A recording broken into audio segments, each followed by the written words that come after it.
मौत के कुएं में मोटरसाइकिल चलाने के बाद भी 2 वक्त की रोटी हम पूरी नहीं कर सकते तो हम कहाँ जाएं गरीब लोग। तकरीबन 38 साल से ये मैं काम कर रहा हूँ, बूढ़ा हो गया हूँ।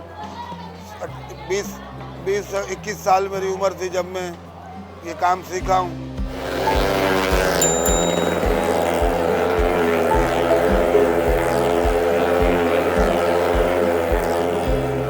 मेरा नाम ज़फ़र अब्बास है। मैं घर वालों से जुदा होने के बाद ये मैंने सीखा।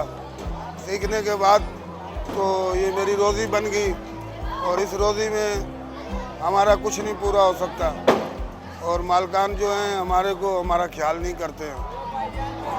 और उसके बाद ना हम किसको सिखाते हैं, जो ये बहुत रिस्क वाला काम है और मौत का मंजर वाकई है। हम जब मिस होते हैं तो हमारी चमड़ी ऐसे हो जाती है आलू की तरह, जगह जगह से हमारा जिस्म छिल जाता है, टूट भी सकता है। बस ये मैं माँ बाप से जुदा हुआ तो जुदाई में ही खतरे वाला काम मैंने सीख लिया। मैं कामयाब हो गया हूँ।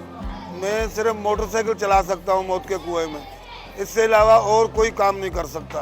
मैं तकरीबन 10 से 15 मिनट 20 मिनट हम चला सकते हैं। लोग हमें इनाम देते रहेंगे, हम चलाते रहेंगे। हमें आर्डर नहीं है ज़्यादा देर चलाना।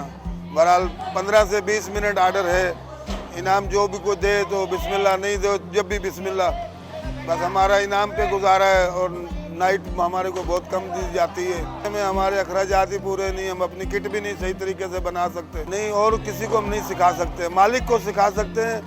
जो दूसरा अगर अपने माँ बाप के सहन करवा के लाएगा तो सिखाएंगे, माँ बाप सहन करेंगे ही नहीं, इजाज़त देंगे ही नहीं। जिसका नाम ही मौत का कुआं और इसमें कोई शक नहीं है। जब लोग ऊपर से मिस होते हैं, गिरते हैं, लोग देखते हैं तो ये हौसला होना चाहिए। बस हमारा तो यही किरदार है और कोई किरदार भी नहीं, ना कोई और फन है हमारे पास, ना कुछ हम मजदूरी कर सकते हैं।